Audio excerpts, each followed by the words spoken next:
Hi there, everyone, and thank you for joining tonight's essay webinar. Our webinar going over SummerEdge tutoring, which we will talk a little bit about the college essay as we get closer to it. I appreciate you joining us tonight. I'm going to give everyone a few minutes to get settled and join in on the webinar tonight. I know some people are still in the waiting room, so bear with me on that. Get settled, get comfy, and we'll get started in 1 minute. Thank you.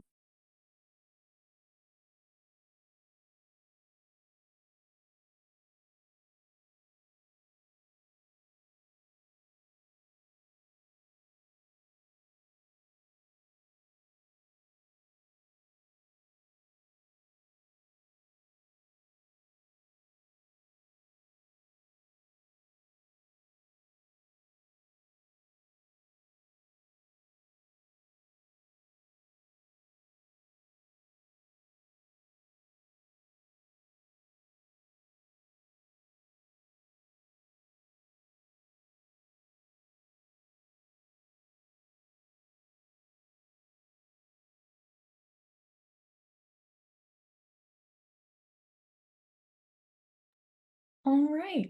To be mindful of your time, we will get started now that it's a little bit after 5. And of course, people can still come in and join as the presentation goes on.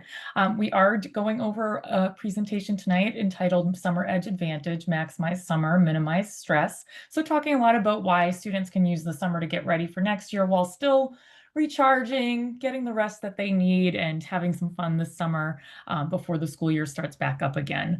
And I know this kind of feels like when the back to school commercials come on too soon during the summer, but this should be helpful to parents and students alike from elementary, middle to high school level, and those students that are preparing to transition to college as well. Few things before we dive into the actual content tonight and before I start sharing some resources.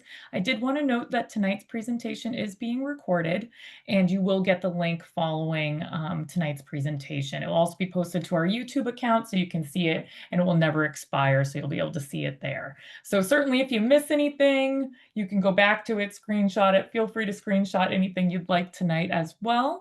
The other piece is that this chat is not on tonight, but the Q&A is. So if you have questions, anything that comes up whatsoever, feel free to pop it in there. And I actually have it open on a second screen here so I can see it. So as they pop in, I can answer questions as they come up. And certainly there will be time at the end for questions as well.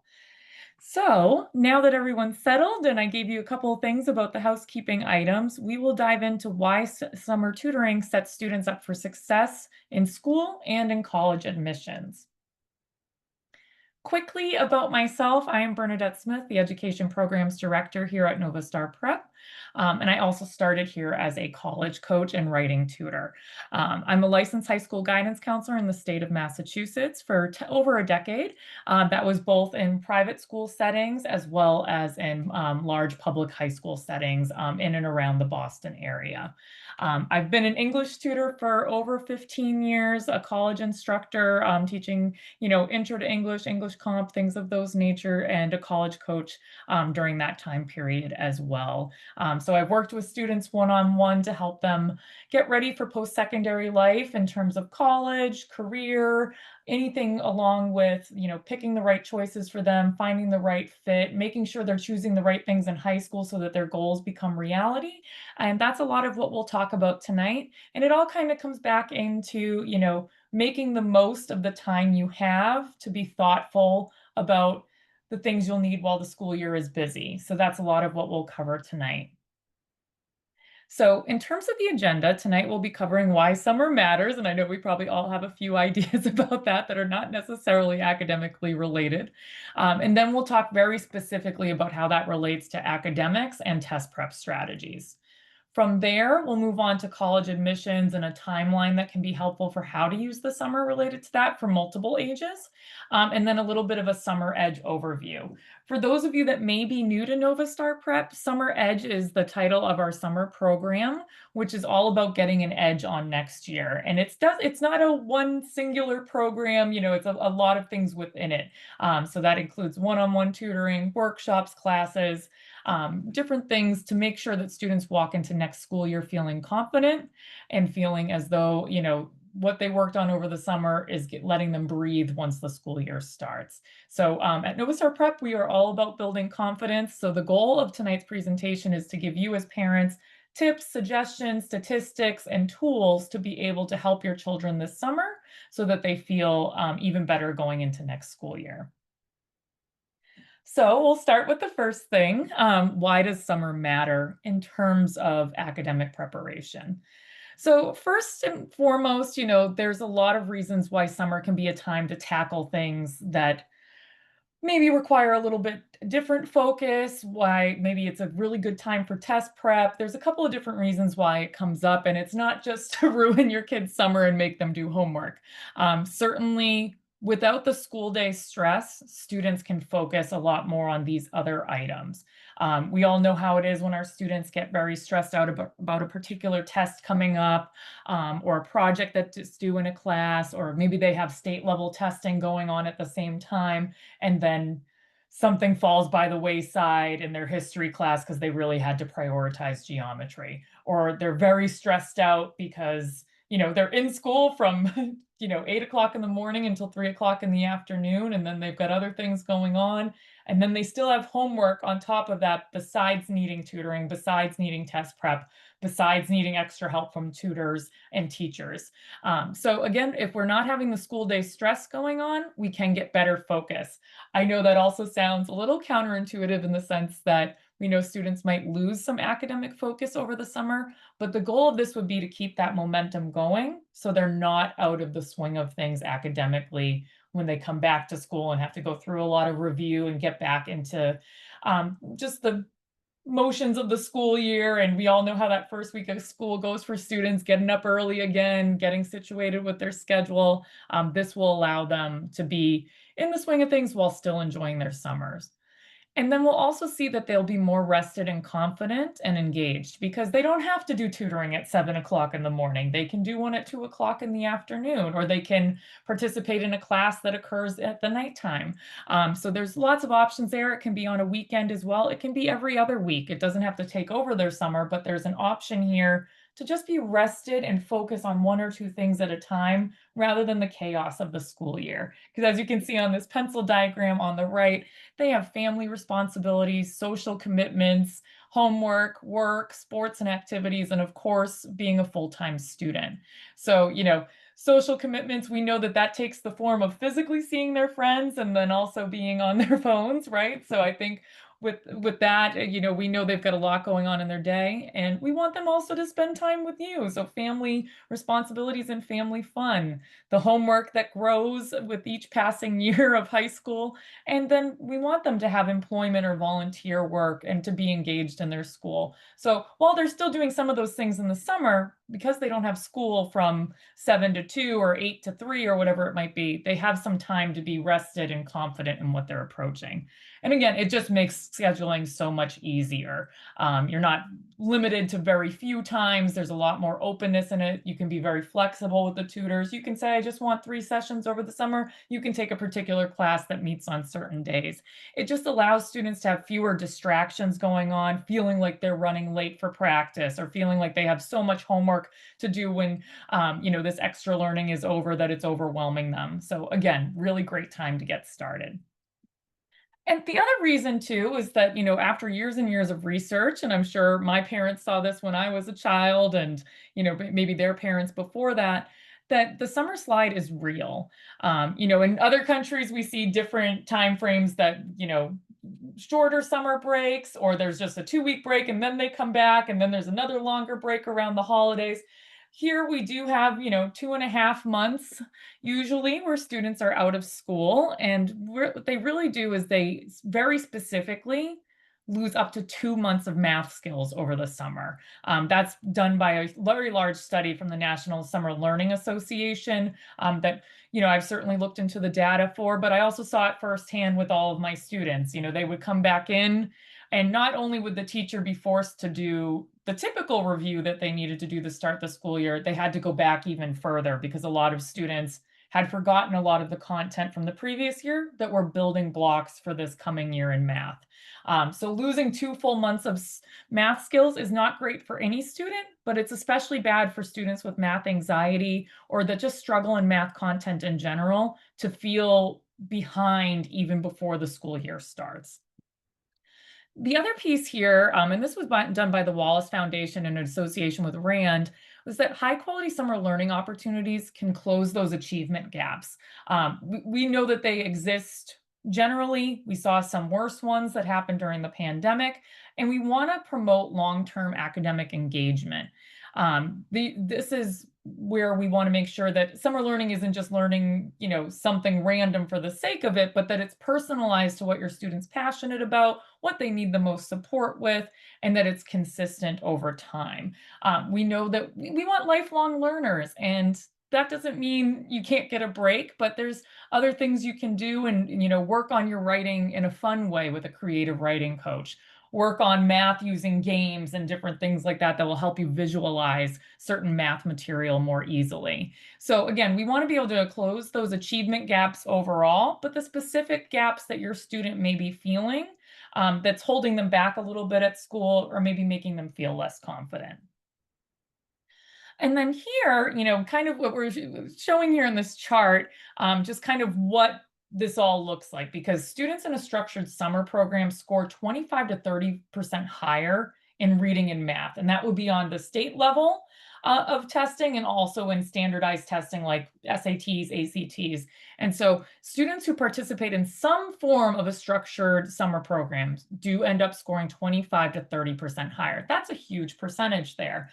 So if you're doing no summer learning, it's not the end of the world, but it could mean stagnation or loss. As I just mentioned, that loss of content or just staying exactly where you are. Again, it doesn't necessarily mean that you have to cram your summer full of 15 classes, but there can be that loss that's experienced that will make the fall a lot more stressful and can make it a lot more anxiety producing. Occasional summer help will help students maintain their skills. We want to make sure that students are still reading over the summer, that they're still writing. In a world where ChatGPT is taking a lot of not necessarily a toll, but affecting writing in schools. We do want to see students still writing on their own. I imagine we're going to see schools coming back to some more in-class writing to prevent the ChatGPT aspect of writing the entire paper. So it's going to be good for students to really prepare for that.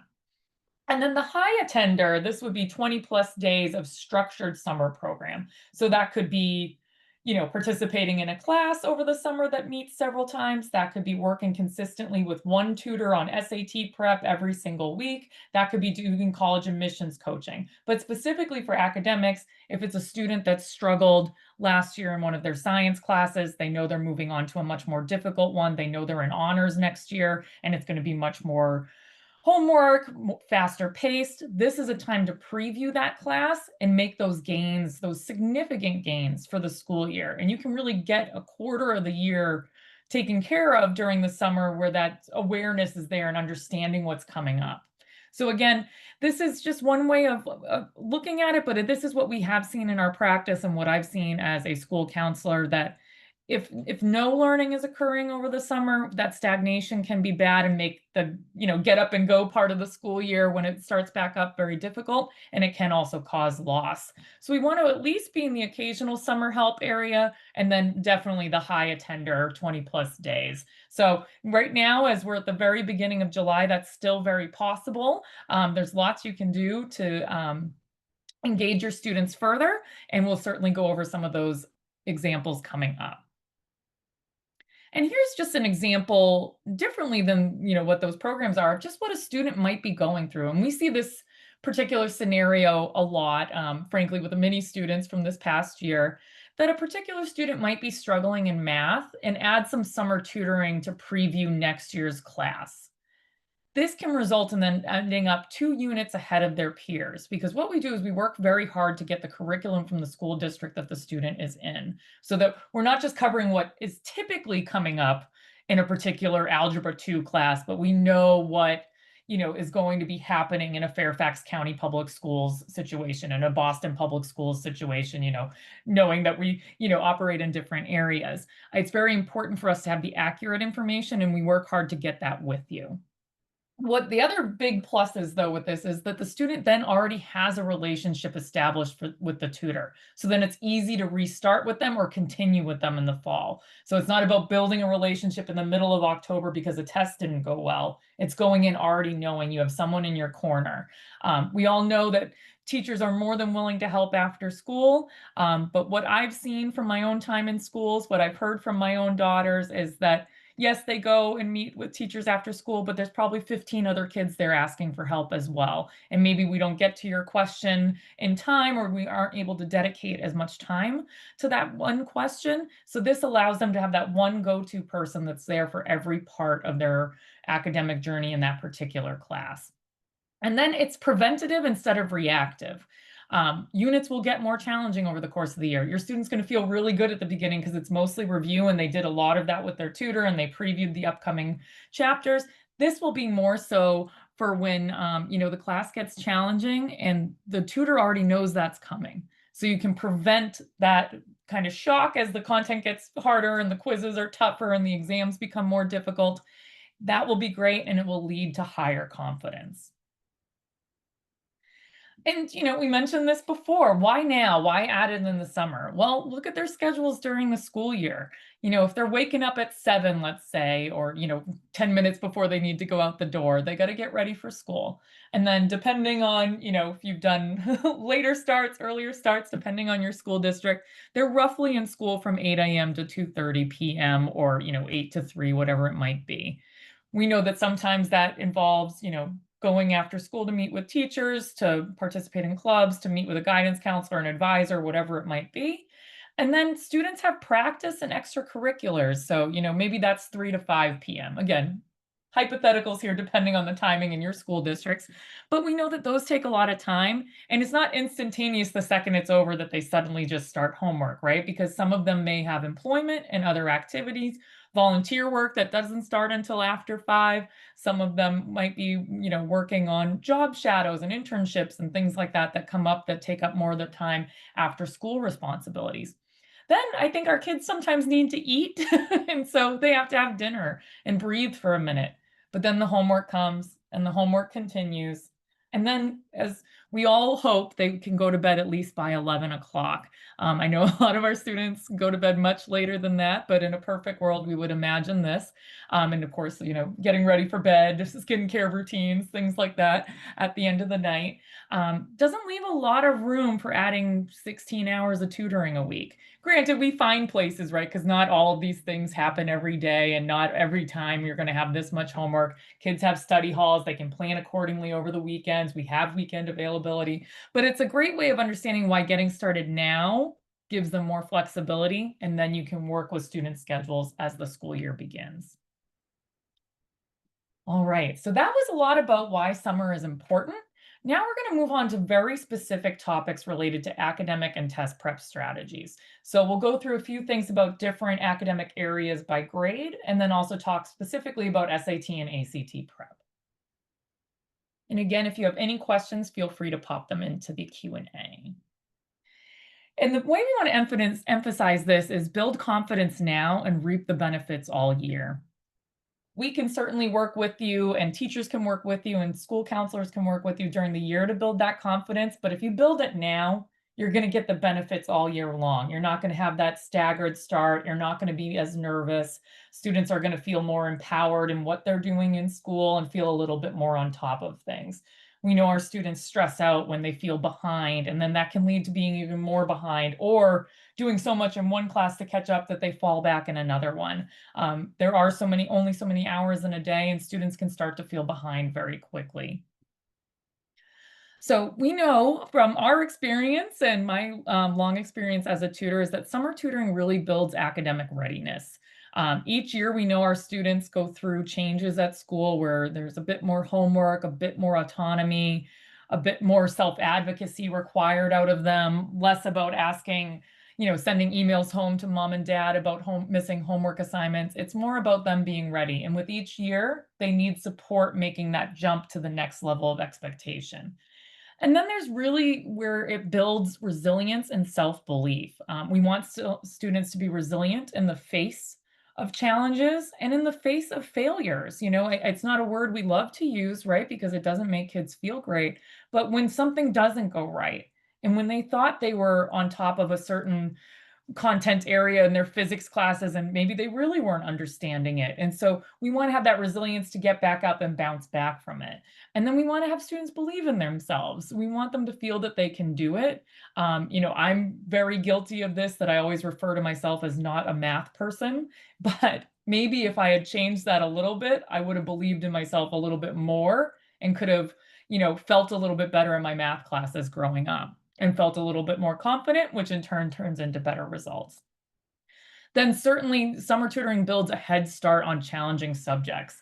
One of the best quotes I've heard from one of our AP tutors this past spring, when we were hosting a webinar about AP exams, and a family asked, when should a student start studying for the A-Push exam? And his answer was frank, and he said last August.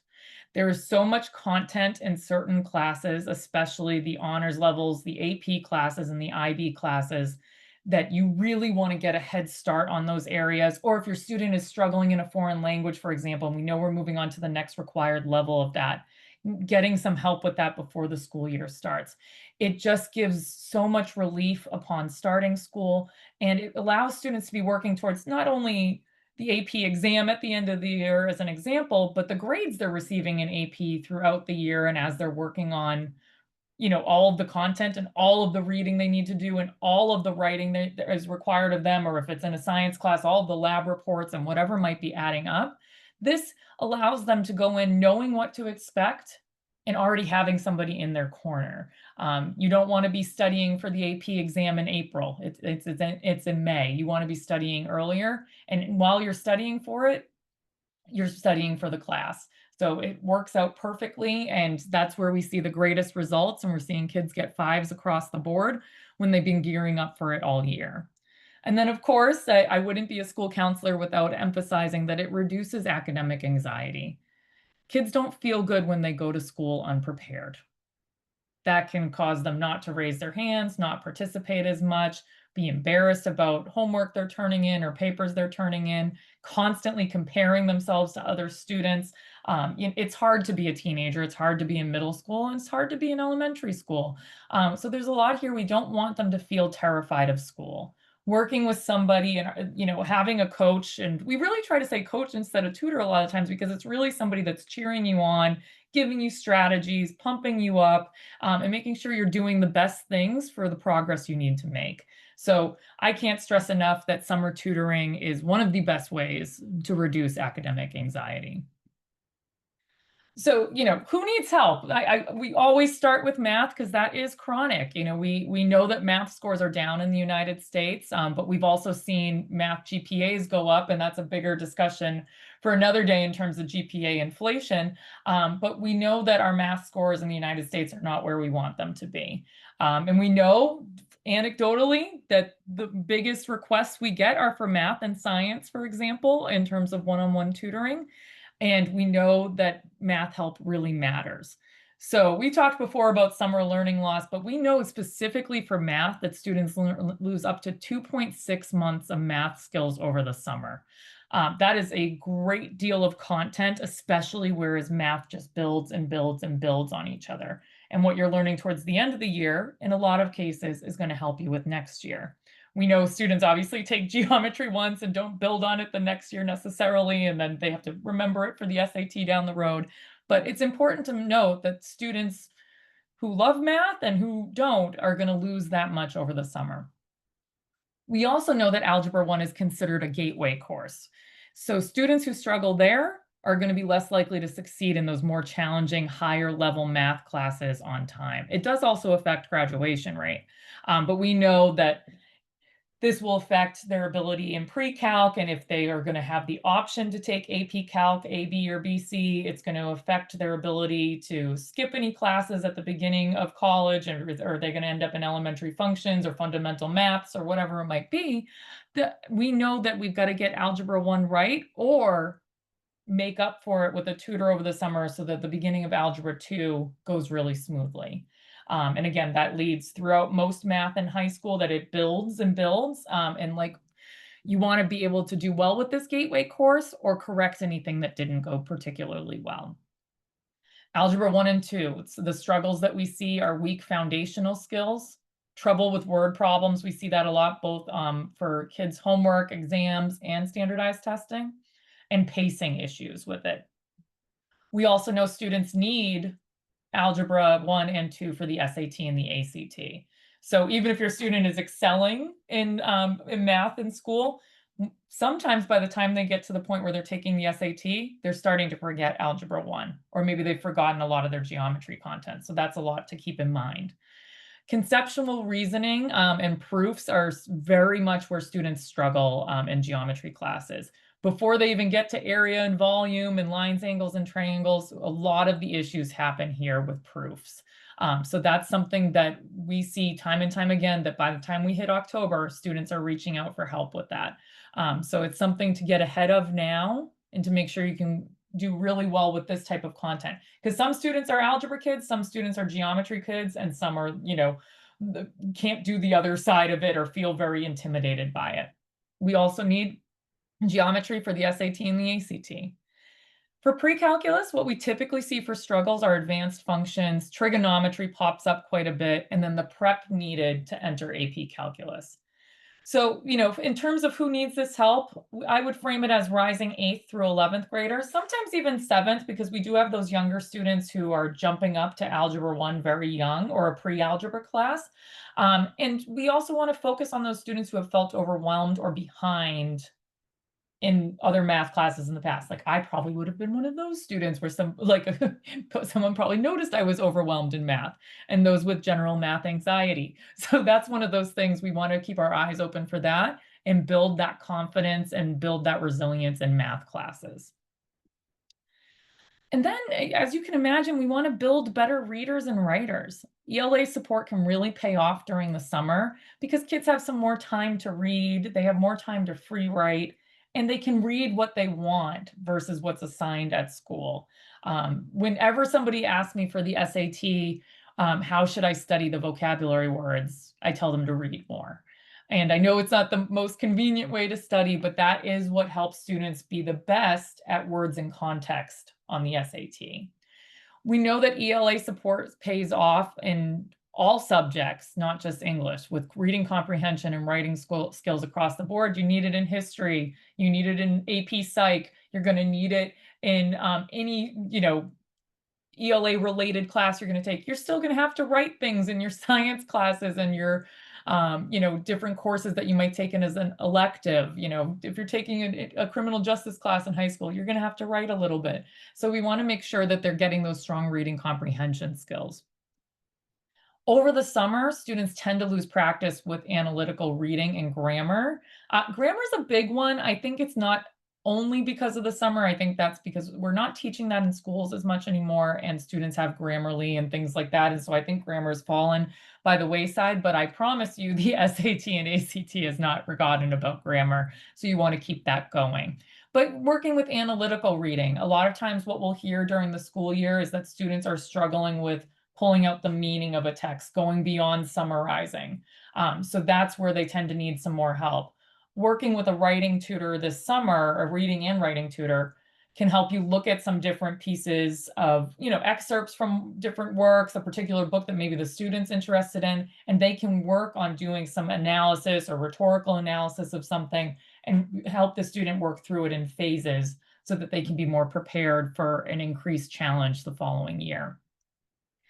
Like I said, the key areas we see here are reading comprehension in terms of understanding the main ideas, really grasping what the tone of the writing is, and then the structure. Why is it structured this way? Grammar, as I mentioned, anything with sentence structure, punctuation, huge with comma usage, for example, there. These are all important for the SAT and ACT. And then writing, we want to be able to structure arguments, clarity, transitioning between different parts of an essay so that you're transitioning smoothly and it's making sense why you went from this paragraph to the next. And of course, editing. I think we're going to be in a weird time period with this because of ChatGPT, but also because it appears that some writing requirements have gone down in the last several years, and students are getting to college and being faced with longer writing assignments and not having as much experience with it. So that's certainly something we want students to be working on. So this would help rising 6th through 12th graders, especially those that we're going to see taking honors in AP English, like so AP Lang, AP Lit, or writing heavy courses. You know, when I was in school, we would show which classes were writing emphasis. So I took one called Hemingway, Faulkner, and Steinbeck. Of course, that was very writing heavy. But we want to help students who struggle with self-expression or demonstrating that content understanding, or especially a student that might have a specific learning disability in reading. This would be a great way to help with that. ADHD for maintaining focus while reading, and then also any students that might be struggling with dyslexia, anything like that. We want to make sure we're putting effort into that over the summer. But also, reading and writing helps everyone. There's not a student that wouldn't benefit from this. All right. And then another one, so it's not one specific subject, it goes across all of them. And those are study skills and executive functioning.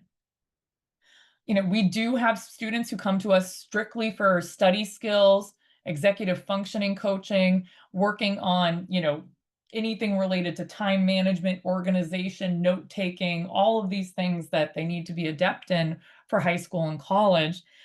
Because what happens is students with poor executive functioning often underperform despite having all the ability in the world.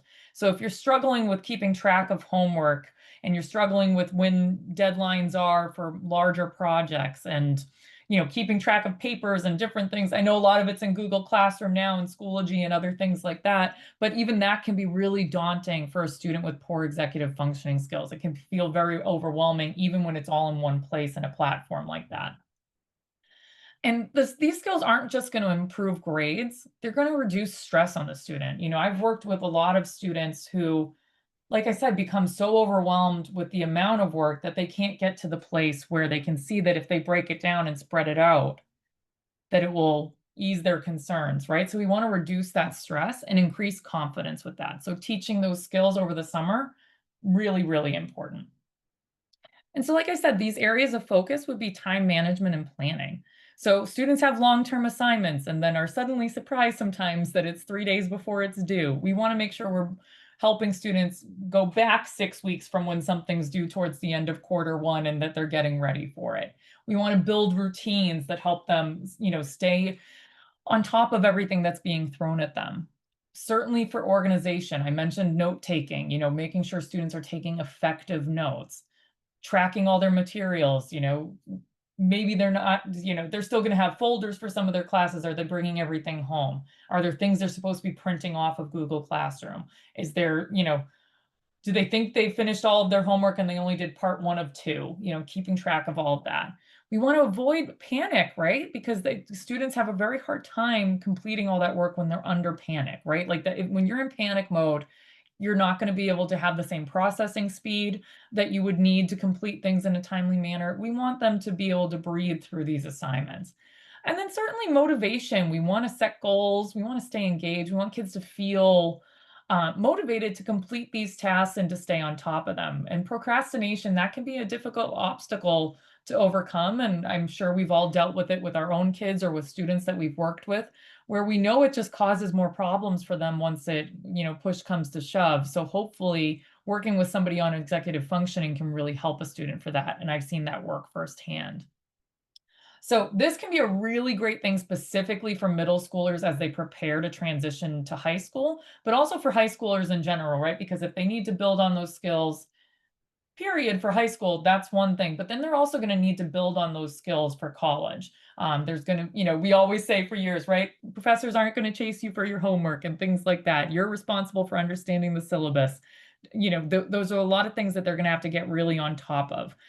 So definitely middle schooler and high schoolers, we want to make sure that if they're transitioning between buildings, different grades, where there are higher expectations coming up, switching schools maybe, if it's going to be the first semester that they're taking AP classes, first time with honors, and especially students with ADHD and attention challenges. All right. So those were very specific to everything related to academics and why summer tutoring is really beneficial there. Now we're moving on more specifically to why summer test prep works.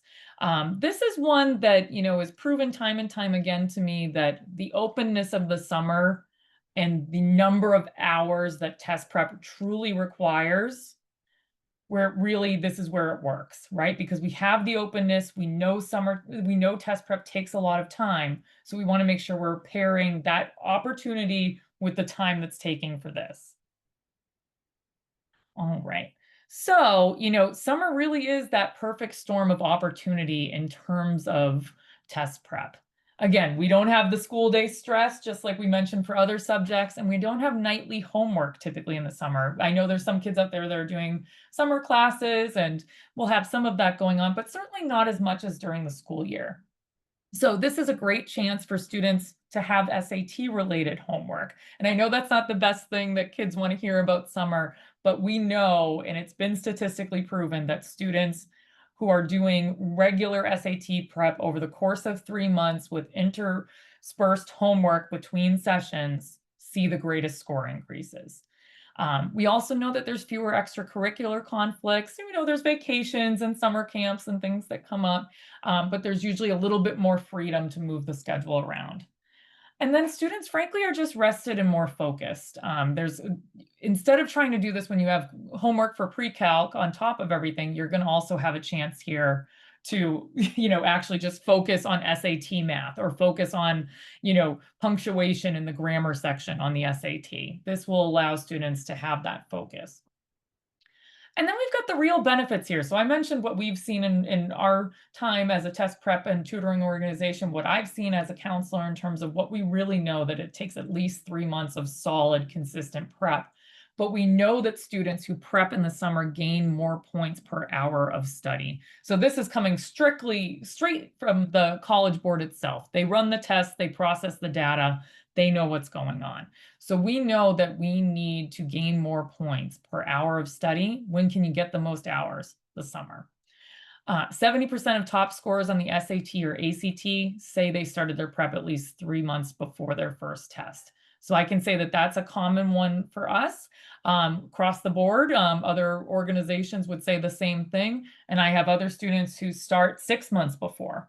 Or sometimes we're doing 3 months, take a test, another 3 months, take a test. So you want to have the time in front of you. So certainly, as you can imagine, this is best for rising juniors and seniors preparing for the August, September, October, or November tests. There is a new September test this year for the SAT that hadn't been there last year or in the years prior. So that's a new one. So mark that on your calendars. But this can also be a unique opportunity for rising sophomores with high score potential. For example, if I have a second, semester freshman take a mock test with me and they score very high, sometimes we want to capitalize on that and have them start prep now. And ultimately, they'll be done with SAT prep and testing before the end of sophomore year.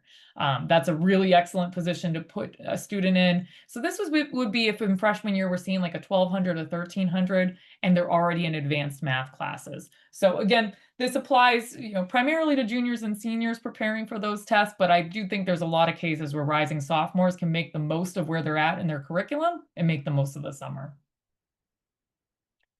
And then, recommendations here. Truly, this is the model that I've seen work. I wish every student I've worked with had had some of these opportunities and did this type of approach to test prep. Is that we want you to take 3 full-length mock tests before the first official SAT. Full-length mock tests, besides just working on practice questions, are so helpful because you need to build up test day stamina for the SAT. Even though the test is shorter than it used to be, it's still a long time for students to stare at a screen and answer a series of questions. So we want to make sure that, for example, We may have had a student right now who just took one in June. They're going to take one in July. They're going to take one in August. They're going to take the September SAT. It really helps mimic real test day conditions. So we want to make sure it's timed. No extra breaks beyond what you would normally receive. Minimal distractions. You don't want to do this at your dining room table while someone's making dinner and your siblings are running around. You want to be in a focused situation so it's as close to sitting at a test center as possible. Then as you're working with a coach throughout all of this, you want to review those results because then they're going to shift the focus after that once you've made enough progress in certain areas. Or if they see something that's stagnating or like we just can't improve on geometry, then they're going to refocus there. And across the board, mock tests are leading to better pacing, fewer surprises, and higher confidence. We don't want students to be in a position where they take the PSAT once at the beginning of sophomore year and then never take any kind of practice test again. That you want to get ready for the actual SAT. So we do have 2 mock tests coming up soon. For the SAT, we have July 12th, which is a Saturday. It would start at 9 a.m. And then for the ACT, another Saturday, August 16th at 9 a.m. That being said, if you're interested in taking one more before then, you don't have to wait until July 12th or August 16th. You can reach out to us directly. We can give you the instructions and you can take it on your own. You can set up your child. It's very user-friendly, and we have mock test mode, which will ensure that it's occurring exactly like it would on test day. So again, strongest recommendation is mock tests and of course, one-on-one tutoring. All right. And so now, super score strategy. That's another reason why we want to make sure we're prepping during the summer because you have this opportunity. So you want to test smart, not just hard. So if you're unfamiliar with super scoring, what it is the practice that many colleges have that they take your best scores from a variety of test dates. So for example, if you have your best verbal score in June, didn't go as well in August, but you did better in math there, you can combine those scores into one score report to send to the colleges on your list. There are a few schools out there that don't accept the super score. Then there's test blind schools that don't accept scores at all. But you want to have the opportunity. So I tell every kid to have at least 2 tests, usually 3 under their belt so that they can super score and put their best foot forward on an application. So starting prep in the summer gives you more opportunities to test. So we want to make sure we have that.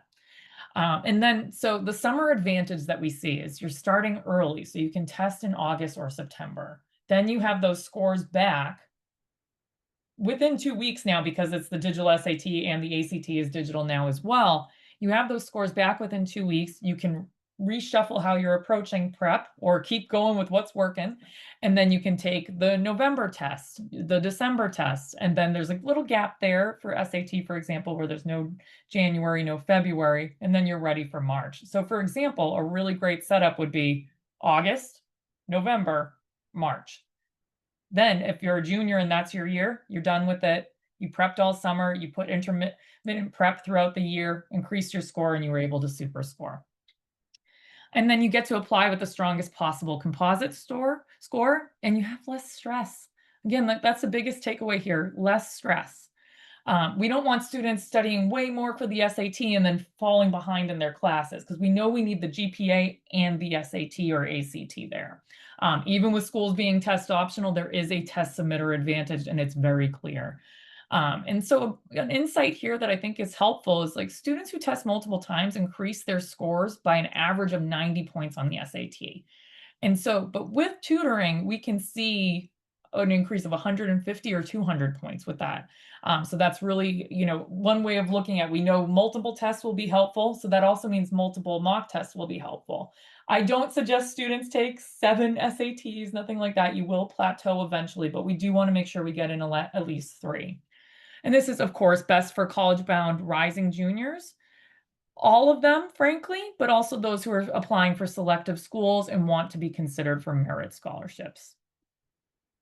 And so there are a lot of options when it comes to summer test prep, and we've talked about a few of them today, but I wanted to share more specifically about what's available to students. So one-on-one personalized tutoring. So this would happen with an expert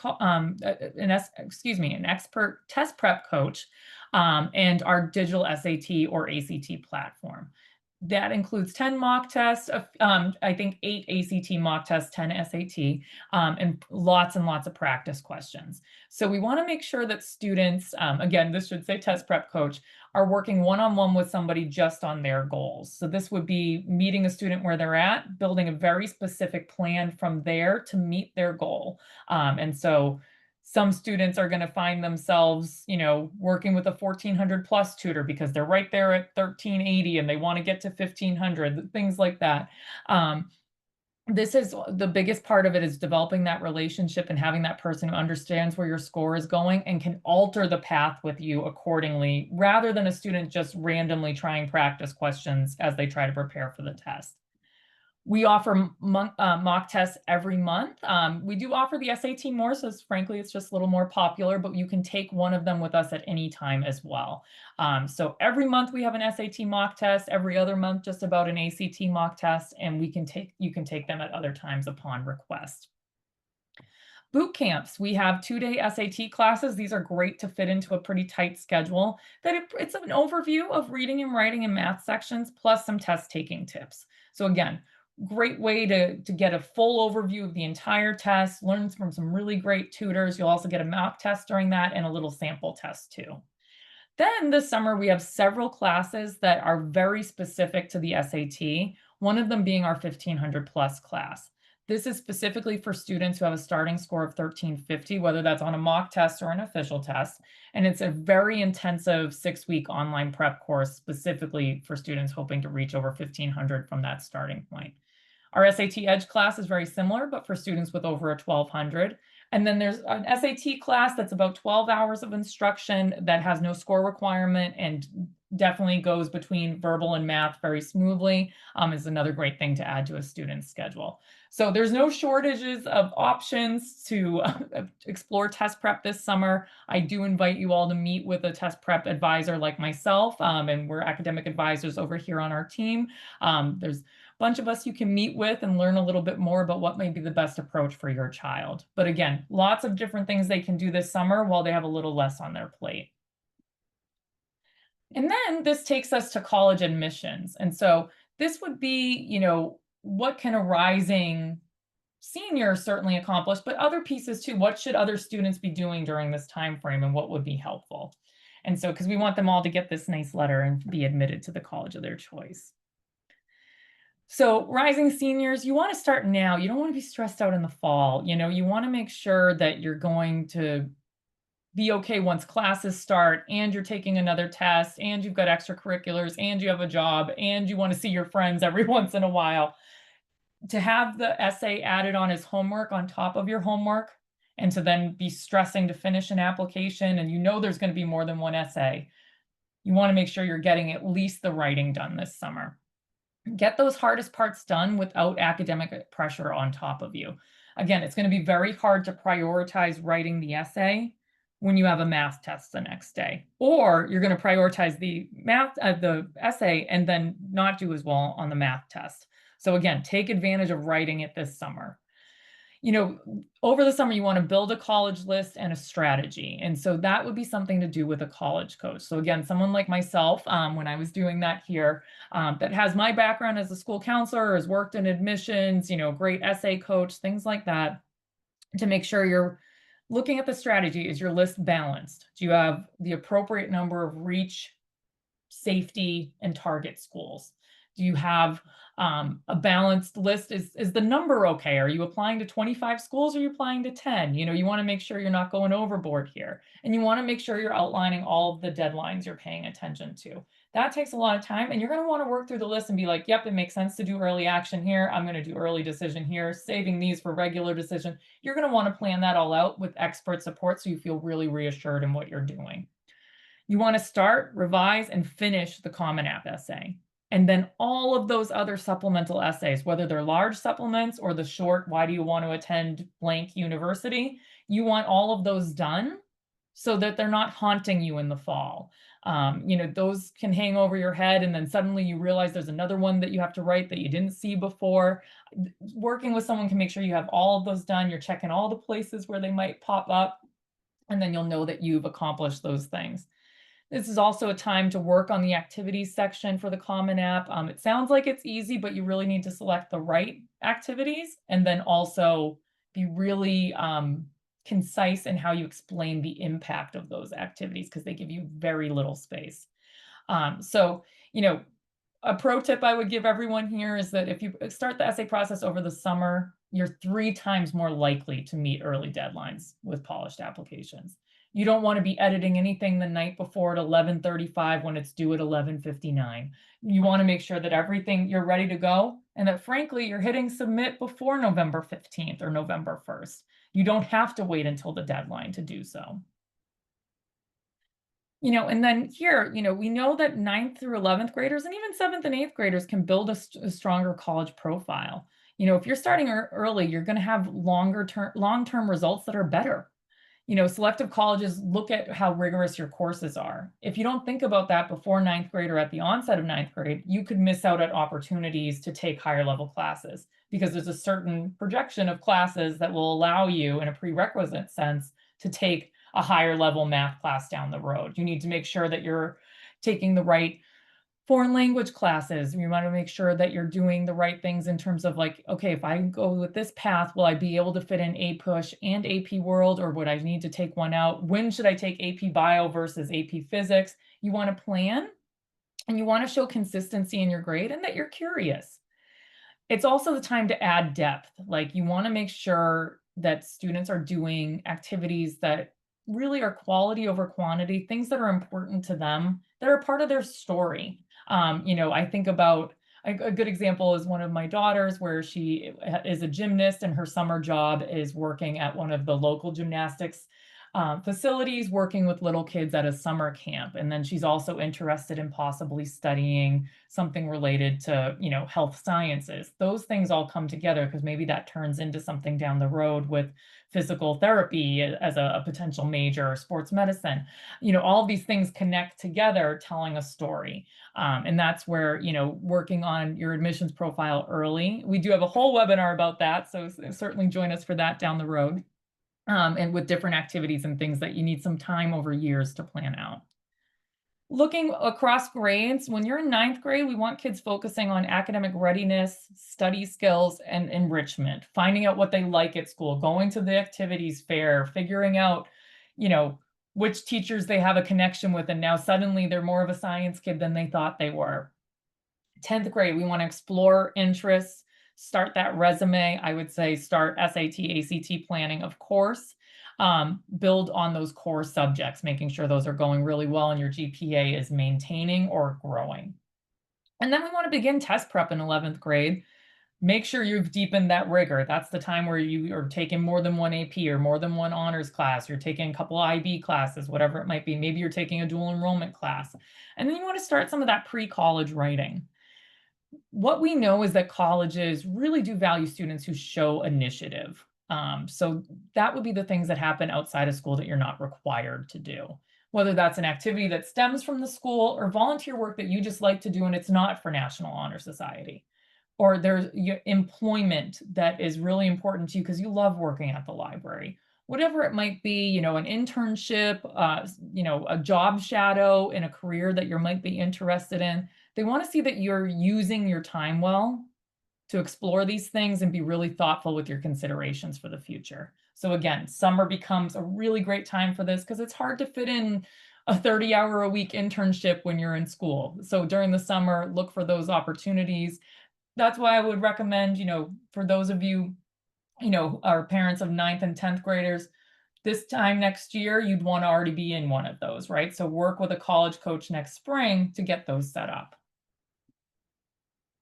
All right, so as we come closer to the end of this, and we're going to end right on time, we're going to talk about SummerEdge expert support for the whole journey. So again, SummerEdge is our program, and we offer academic tutoring across every subject. So a lot that we see frequently, for example, would be the core subjects, math, English, science, but a lot of what we also do is previewing those AP and IB courses. We also have students that might be taking a class over the summer so that they can get into the right math class next year, so they get tutoring support during that time period as well. Certainly, this is a great time for executive functioning coaches because the kid's not already underwater at school. That's a lot of like picking up the pieces and getting things fixed and then working on skills. Now, over the summer, it helps them build those skills so that we don't have that reactionary approach come fall.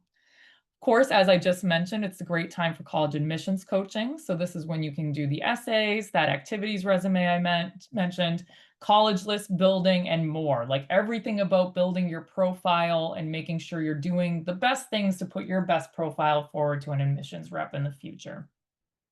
And then, of course, as we discussed, it is the perfect time for SAT and ACT prep. This gives you a chance to really strategize, to take mock tests, not at a time where you're already exhausted from school or you've got a soccer game and you've got to come back in time to take the test, whatever it might be. This gives you a chance to do it when you can breathe, and then you can go on and recharge and rest after it because you still have time to enjoy the summer and do a lot of fun things because that's really important for your mental health as well. So we want to balance in the summer. We want to make sure you have a chance to work on these things and you have a chance to rest from a really busy school year, see your friends, be with your family, do the things that you enjoy, and find some time to refine some things so next school year can be really, really great for you.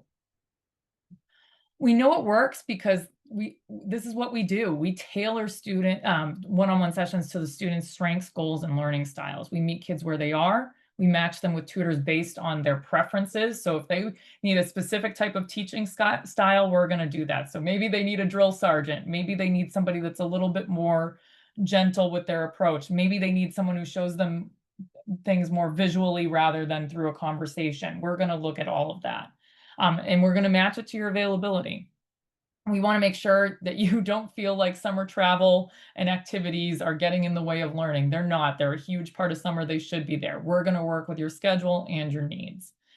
We're going to make sure that we have targeted plans for all grades. You know, a lot of the content tonight had a lot to do with high school, right? And that's, you know, where a lot of these big things happen like test prep and college admissions coaching. But we want to build lifelong learners, and we know that not early intervention works. We know that, right? And so working with students in elementary school, when we feel like they seem a little bit behind in reading or they just don't seem to like it, working with a reading coach then can be really great. And we have reading specialists at the elementary level. When we know that middle school math is starting to get really hard for your student, or maybe they always struggle with math, now it's time to jump in with a college coach who can, an academic coach who can help them prepare for high school. For elementary school students, it's also a time to work on their writing and some basic math. For other high school students, sometimes they want to study something they can't study in school. We have students work with us on AP classes that are not offered at their high school so that they can choose to take the AP exam next spring on their own. So again, this is whatever your student needs, if it's catching up, getting ahead, or getting ready for college. All of this leads to walking into the fall with confidence, a plan, and fewer tense moments at home as you try to fit all of this in. And so getting somebody, a third party in the works that can be really helpful and really help your kid feel like, here's the compartmentalized time where I get to work on just this. And then I go to practice, and then I do this, and then I have time with my friends. This will help them have a go-to person in a time where, okay, Tuesdays is when I do SAT verbal. Thursdays is when my elementary school student works with their reading coach. This will help them have a plan. So now I do have time for any questions from the audience. I don't see any in the Q&A, but feel free, to let me know any questions you'll have. I will be sending everyone an email after this with follow-up links and information, as well as the recording of tonight's webinar. And then also I'll put on this screen, just so you can see, we have some other summer workshops across multiple sessions. One of our most popular, our college essay workshop. This is certainly for rising seniors. We do have some rising juniors take it to get a head start as well, but it would be a chance to get some classroom instruction around the college essay and then also some one-on-one time. College admissions boot camp covers the whole process in terms of the college list, building an activities resume, working on the activities on the Common App, talking about your overall profile. This is a great chance, and you can pair them together as well. And that is the end of the presentation today. Again, I'll send you all the links that you would need for that. My name is Bernadette Smith. My email address will be sent to you later tonight, but it is bernadette@novastarprep.com. We're here to help. I'm here to answer questions. And feel free to book a free consultation with us and simply talk about your students' goals and what might be the best fit. It doesn't have to be all 17 of the things we discussed tonight. We can start with one and see how it works for them this summer. So I thank you so much for your time tonight. I appreciate it. And I look forward to speaking to all of you individually to help your students reach their goals. Thank you so much and have a great night.